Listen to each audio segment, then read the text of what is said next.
And we'll just have to remember to remind folks that it's being, although we mentioned that it was being live streamed. Yeah, that's great. Thank you.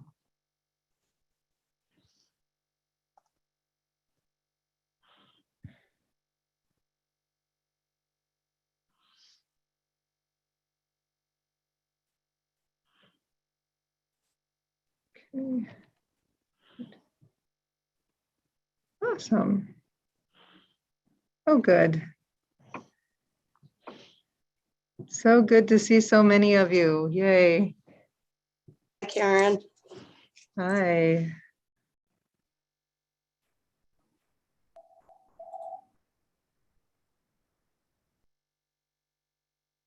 So what I love most about this particular time is that your children can stuff masks into your work bag and you don't look at what exactly they have stuffed in until you get here. And then you go, oh, I'm wearing Slytherin today. Okay, awesome.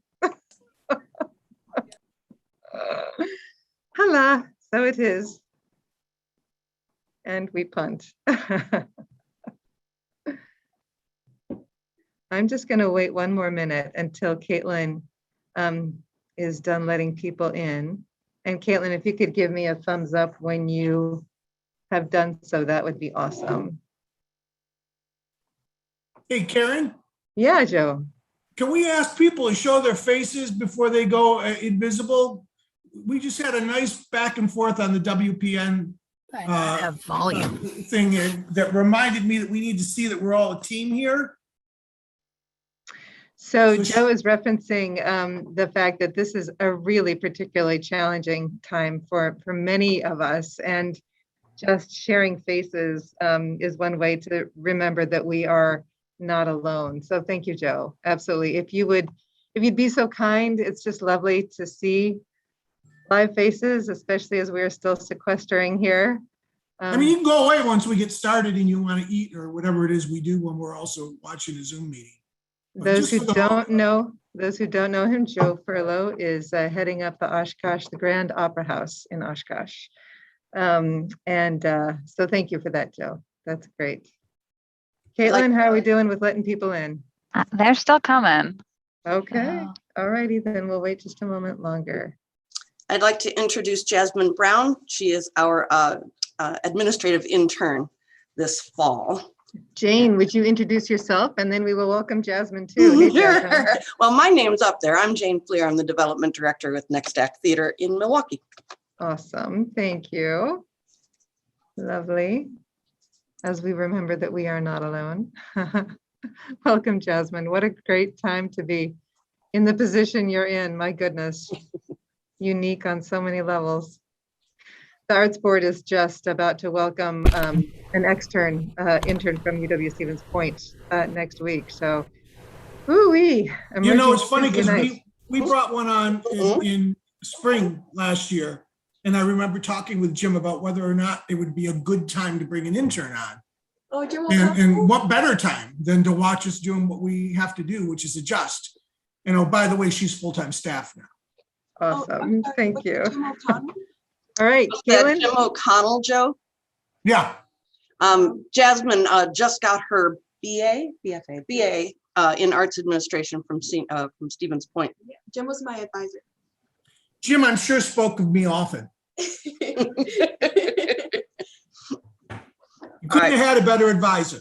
Yes, he's amazing. All right, I just saw a thumbs up from Caitlin. So I'm going to go dark so I can keep eating and not gross y'all out. Thank you all.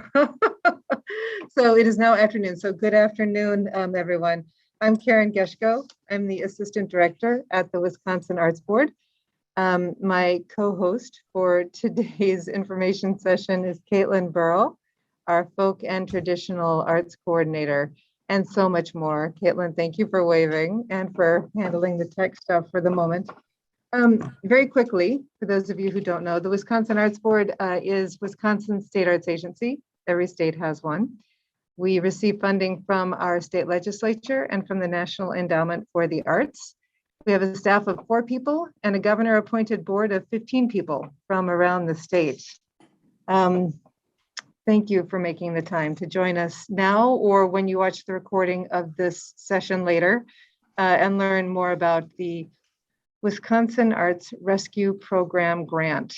We thought the WARP grant is Dale's contribution to our acronym list. So knowing that many of you have questions, we wanted to go over the basics of the program and then walk through the application form itself. We'll have a piece that we can put up in the chat that talks about how to register for the Smart Simple program if you have not ever applied on our new online platform before. So we'll get that up there for you too.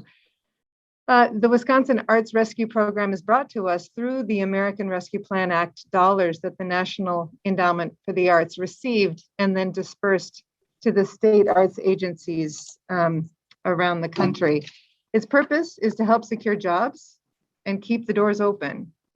The funds can be used for 5 main purposes: salary support, full or partial, for 1 or more staff positions, fees for artists and or contractual personnel, facility costs, such as mortgage, principal, rent, and utilities, costs associated with health and safety supplies for staff and or visitors, audiences, PPE, cleaning supplies, hand sanitizers, etc., marketing and promotion costs associated with reopening. So those are the 5. They're listed on the sort of mini guidelines that we have on our website that you all received a link to when you received an invite to this. If you need us to put that link in the chat, we can do that. In fact, I will do that again. The deadline for this grant application is October 14th, and it is for costs that are incurred between May 1st of 2021 and December 31st of 2021. So that is the quick overview. I'm going to encourage you to put in questions in the chat as we go, because I want to make sure that we stay pretty focused here. And I'm going to turn to Caitlin. And Caitlin, are you prepared to share your screen and walk people through the application form? Yeah, and I put those links in the chat if anyone needs them. Yes, So you did. Thank you. I'll just rely on you to confirm that you can see my screen here. It's the Smart Simple welcome screen. Yes, Great. I can. So once you are registered in the system, if you're not already, click your home screen here. You'll see funding opportunities. And the Wisconsin Arts Rescue Grant Program should be one of them. Your kind of boilerplate registration information will autofill in this first part of the application, but applicant information is really just, confirm yes or no, have you received $200,000 or more in shuttered venue operators grant funding? If you click no, you'll carry on with the application. If you click yes here, unfortunately, your organization will not be eligible for these particular funds. So click no here, you'll then identify your applicant organization budget size, so average revenue over the last 3 years. And from there, you can go ahead and save draft and move on to the expense categories piece. And I'm just going to admit a few more people who are in the waiting room.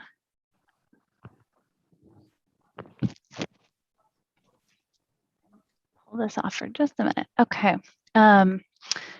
So from here, the expense categories that Karen mentioned, these are the sort of NEA.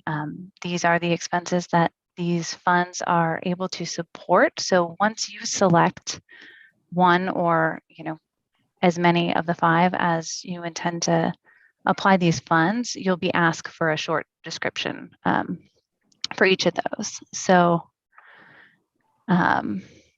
let's see. Each one will have a drop down where you'll, fill in the appropriate information here. Once you've added all of that, the context piece is really the last piece of the application, and that is just to sort of update us on how your organization continues to move through the pandemic since March of 2020. And then some details on any programming plans that you have through the end of this year. And if the note here in red, if you are applying for the Creation and Presentation Grant Program, no need to respond to this question. You will have already answered that in your C&P application. So just an NA there is plenty. And the last piece is just the certification. So, signature from the authorized representative from your organization. And it is that straightforward. Karen, you have more to add on the application itself?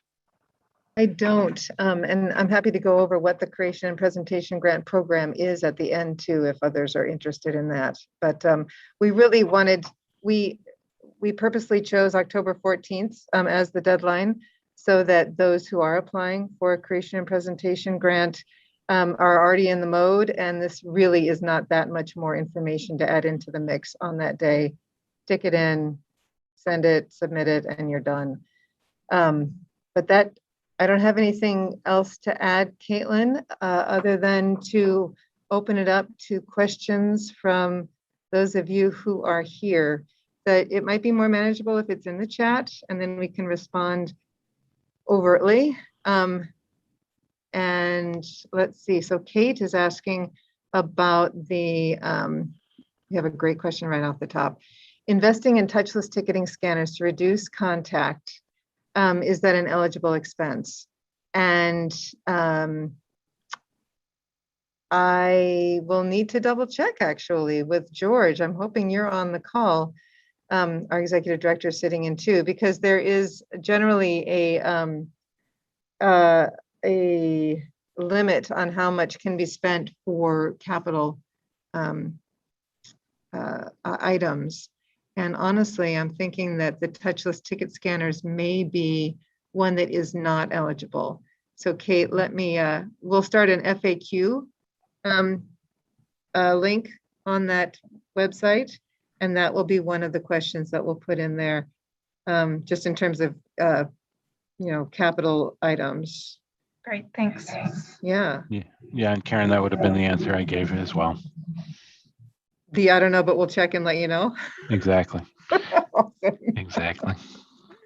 All right, great.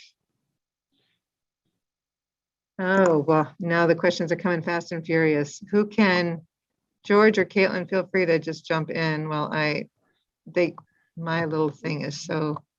Karen, So Here we go. go ahead, Caitlin. I was going to say the next one was just that question that you mentioned. Can you tell us a little more about the Creation and Presentation Grant? Should we have received information on that opportunity already? Sure. Let me hold that C&P questions to the end, if that's okay. Does the $200,000 threshold include any PPP funds received? No. Nope. The $200,000 threshold is just for the shuttered venue operators grant. Karen, just to elaborate a little bit though, the Shuttered Venue Operators Grant proposal qualified you for X dollars, which was reduced by any PPP you got. So the question is, did you get 200,000 in your SPOG? Straight from the PPP, and not including the PPP? Or just in the final? From SPOG, what'd you get? Or whatever it was. Under. Okay, then apply. Excellent. We're keeping it really simple. Excellent. If you received PPP and EIDL aid in 2020, will that exclude us? It will not exclude you, Carrie. Apply. Would it be possible to apply for funds available to use to hire a community arts volunteer coordinator? No, this is not, Angie, this is not for new staff. So thank you for asking that clarifying question. I'll include that in the FAQs. Can we apply for this grant if we've applied for the ARPA grant directly from the Arts Endowment? Yes, you can apply. You can apply in case they deny you, that you can apply because our timelines are so different. You can apply in case they approve you. So apply, certainly. And then wondering whether boys and girls clubs that run art programming are eligible to apply for this funding. That is such a great question. And unfortunately for this funding, art has to be at the heart of the mission. Understanding that Boys and Girls Clubs have often very strong arts programming, it is still not at the heart of the organizational mission. And so Boys and Girls Clubs are not eligible for this fund. Can you apply for this if we're a for-profit business? I'm sorry, you cannot apply for this if you're for-profit. However, if you have not yet checked out the resources that the Wisconsin Economic Development Corporation is providing at this time, I strongly encourage you to do that. And George, we can get a link, and Caitlin, we can get a link to the WEDC stuff on the page as well. George, did you have anything to add in terms of the WEDC's resources or the other ARPA grants that are going to be available or are available? Yeah, I would just point out that through this process, the Wisconsin Economic Development Corporation has done a really good job of folding in artists as small businesses, which is something they had not done before. And so I think that's really important. And again, to Karen's point, this is the sole proprietor or partnership or for-profit corporation is what the Wisconsin Economic Development Corporation is about, and could be supportive of. Thank you for that. And we can take more questions on that too. Linda's asking, must we have a DUNS number to apply for the grant? Apply for a DUNS number if you don't have one yet, and then we will, and then just send me an email. And let me put my email in the chat so everybody has that. You got the Arts Board's email, but just in case you need that. And I will do my best to respond quickly. But if you have trouble getting a DUNS number, let me know. And in fact, we're going to do a how to apply for a DUNS number. We'll link that there as well on that FAQ sheet. And I'll try to get that in the chat before this ends as well. Can emerging and developing artists apply for this grant? This is not a grant for the individual artists, unfortunately. So I'm glad that George referenced the WEDC's resources for artists as small business people. And again, we'll put that up on the FAQ page. We'll have a section augmenting the sheet that talks about this grant program on our website. That page will have a link to the FAQs by the end of the day on there. If you don't find what you need by tomorrow morning, please send me an email and we'll get you what you need. Can you apply if your core mission is providing arts programming to partner organizations such as Boys and Girls Clubs? I guess I need more on that, Carrie.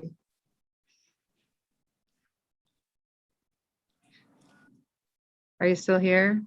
Yeah. Awesome. Yep. Here I am. So Awesome. a big part of what we do is provide programming to our outreach partners. So Who are we? Prairie Music and Arts. So we take teachers to these partner groups to provide arts programming. So a big part of what we do is providing that service to them. So that's different than the Boys and Girls Club applying for the grant, because we are the group coming in doing the instruction. You are an arts organization that provides programming to Boys and Girls Clubs, et cetera, et cetera. Correct. And to Yeah. other youth organizations. Sure. Yeah. Yeah. I would like to know more about your mission and where you're at and all that good stuff. But it sounds like it's certainly worth your while, given that art is at the heart of your mission, to Great. put in an application. Awesome. Thank you. Yeah. Thanks for clarifying. All right. What else? Caitlin, can you maybe take a look at the chat? It's there. A few more. Yeah. Can social nonprofit organizations such as the League of Milwaukee Artists apply for this grant? What a great question. A social nonprofit organization. So the mission of the League of That's Milwaukee me. Artists is what? We're a group of juried artists that we have exhibits. We bring in speakers. We meet once a month. So basically we rent space from Cardinal Stretch for our meetings. So I'm just wondering, is this something that our group as a, it's not like an arts program, it's a group of artists that get together and do things. So it's a social group, but it's not and we're not for profit. We do offer a scholarship and we have to pay our speakers, things of that nature. So is that something that this grant can be used for?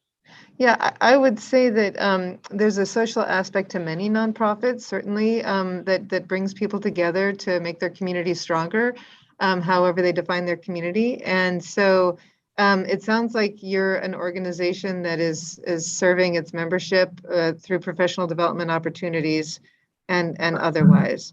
And given that, I would say, George, unless you have a different answer, my gut says, yes, it is worth your submitting an application. Okay, all right, great. Thank you so much. Yeah, I'll be interested to know. DUNS number, we don't have a DUNS number. Email for me. our group. If you don't, we'll have actually, can I bow out? I don't know what DUNS even stands for. That is okay. I'm going to put in oh, look at that.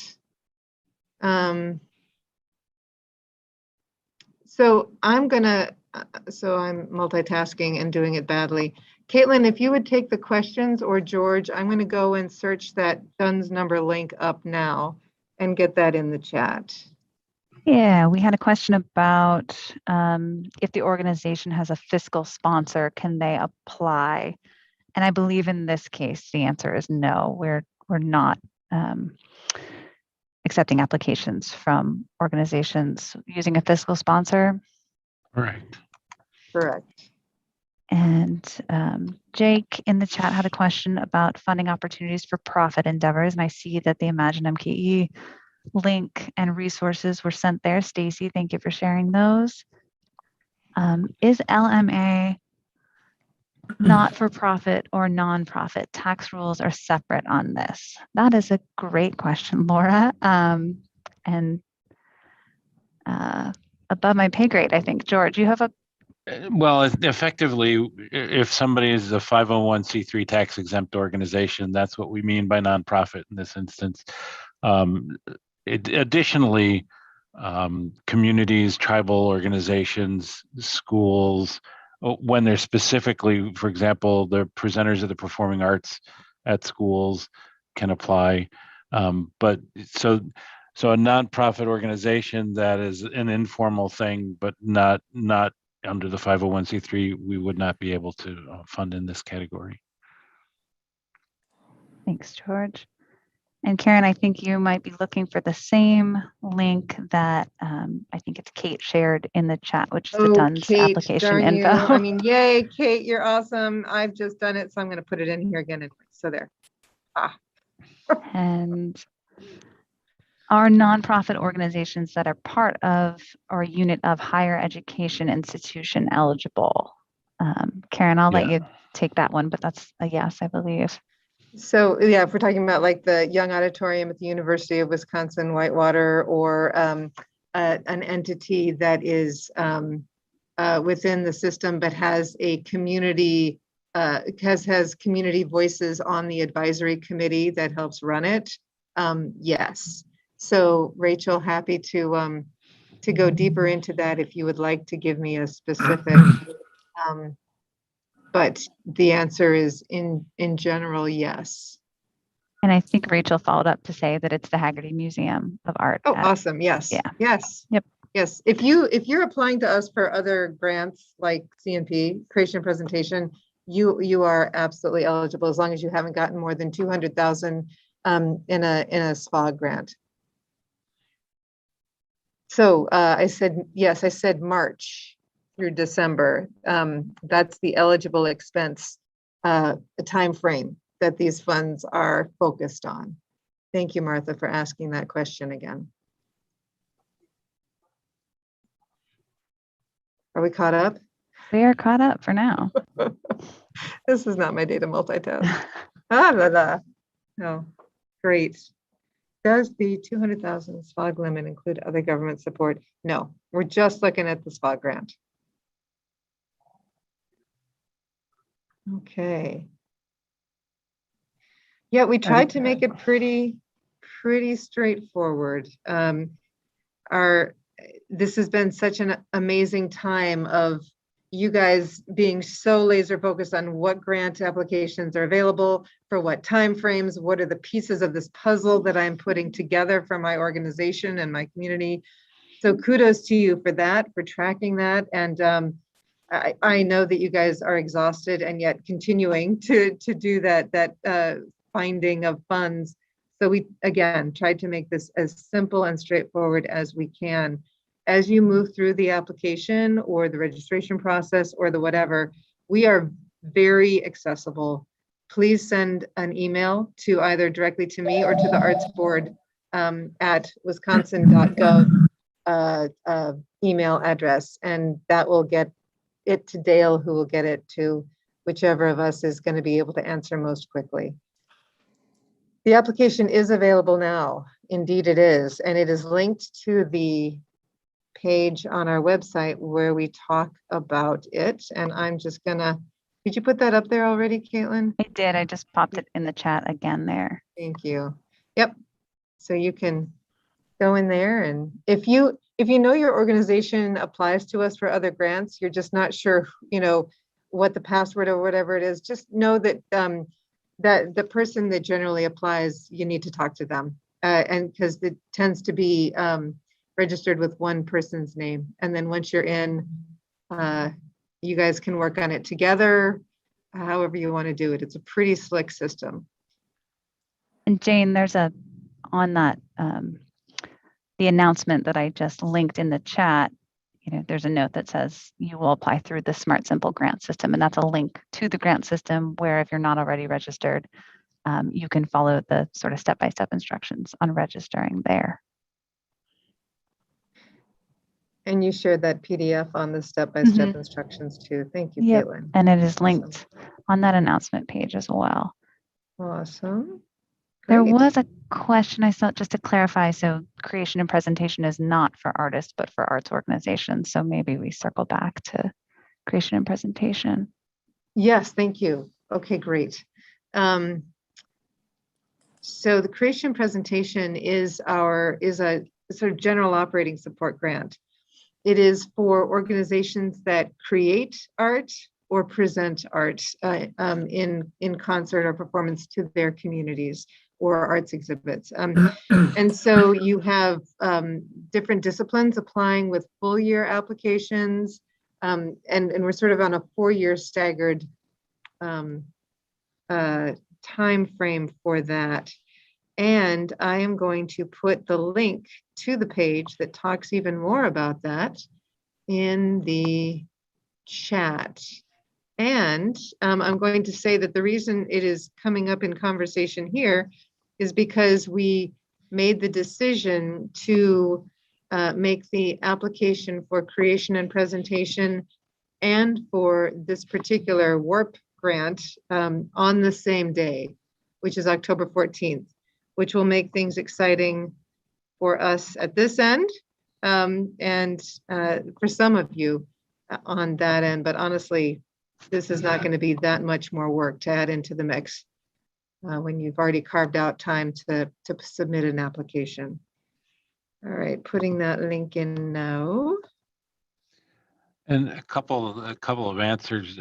This is not a first come, first serve program. So you don't have to worry about, oh my God, I'm not in already. So that's the first thing to think about there.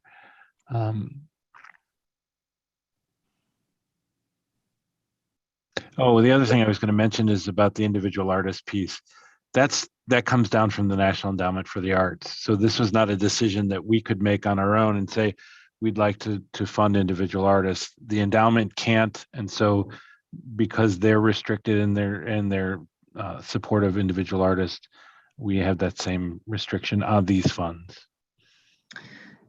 And the final question that I see is another really good one. When, if approved, will the funding come available?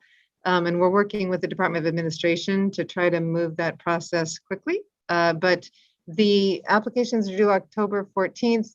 The board will meet in early December, and the funding will come. They'll make the grant decisions, approve the recommendations at that point, that first Friday in December. And then we will let people know right afterwards whether or not their application was approved or not. And that date is actually December 3rd. First, yep. So notice will go out the following week, the week of December 6th. And then the money will come as soon as we can coax it from DOA. And I would hope by the end of December, but I'm truly not sure what they're going to be dealing with a number of grant programs on their end too. So we will see. Would love to be more specific. That's what we know right now. Any other questions? Karen, Terry was, just clarifying there. So the funds can be used retroactively, which yes, So- because their expenses beginning March 2021. As long as, yes, as long as you apply them to those expenses that were accrued during that time, you bet. Absolutely. There's also a question about operating expenses, like utilities. As long as it's a facility cost, then it's eligible. But if it's not a facility cost, then no, it wouldn't be general operating. Right. Right. So mortgage, rent, utilities, that kind of thing. Mhm. Okay. Monitoring. Okay, great. You are welcome. Everyone is welcome. Thank you for making time for this. You know the email addresses. So if you think of another question, email it to artsboard@wisconsin.gov and or look at the FAQ section, which we will be putting up on the, bye Lisa, on the, on the page as soon as we can. All right. Seeing no other oh, wait a minute. I see two other things. Are they just thank yous? Megan, what's your question about the timing?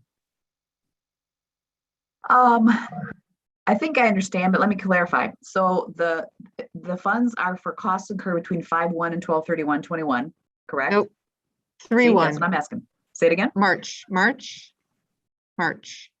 1 through December 31st. Of 21. Yep. And then so someone was asking about the retroactive piece. That's it. I want to make sure I'm sure about that. So the budget figures, basically what we need to give you is, this is for the Arts Alliance, by the way, the Whitewater Arts Alliance. And so then basically we'd be able to give you figures for like rent and all the things you talked about, salary costs and all the rest of that from March of 21 through December of 21. Your voice just went away. Shoot. Did it? Yes. Oh, you're back. Awesome. Hold on, I will sit still and try and talk more. I will not move. I know you It too is well. really hard for me. Anyway, so we give you the figures for the money that was spent between March and December. And then obviously when we get the money, but we can spend that towards like the cost that for January of 22 to say March of 22 or whatever, right? Because I mean, we're asking for money retroactively, but we're not gonna be able to spend it till we have it. So it's gonna be spent in 2022. Am I understanding that this is okay? I just wanna make sure I'm not doing it wrong. Unless you find a time capsule and can go back in time to spend it in August, you are absolutely right. That is the way us limited human beings can handle all of that. George, did you want to put another clarifying on that? Well, DeLoreans. I would just say that the endowment has given us a wide berth as far as timing. is concerned, so you do not have to worry about having it spent by December 30th. Right. That's not an issue You for won't us. even, yes, have it, maybe. Yeah, we, I'm looking at section B for fees for artists. And so if I'm including the programming that I'm planning to do starting this fall and then through the spring, should I only include programs through December, or can I include my whole season because these are all costs coming up? Nope, you got through December 31st. So the fees that you are going to pay out through December 31st. Okay, thank you. Yep. Yes, you're welcome. Thanks for clarifying. Other questions? so final reporting, Karen, is a Final question. reporting, how we love it. Critical and a nice, wonderful, easy to access and move through final report form will be available for grant recipients through the Smart Simple program by December. So that's going to be the follow-up. Yep. Yes. You are welcome. Thank you all for making the time and asking really good questions. And a couple that stumped us, but we'll find the answer and put it on that FAQ. All right.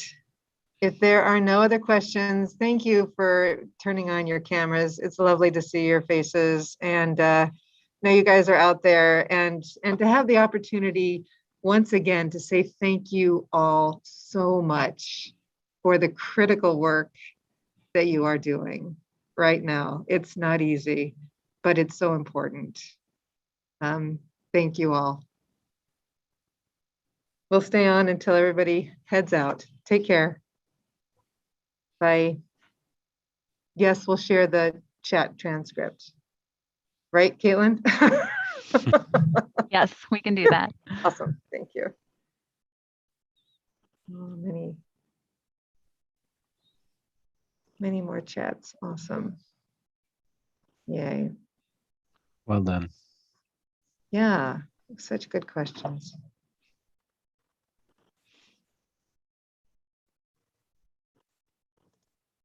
I'm thinking that we have folks that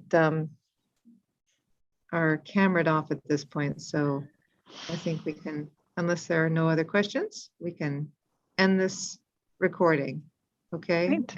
And leave the meeting. Thank you so much, Caitlin. Oh, yeah. Appreciate you closing this out. No problem.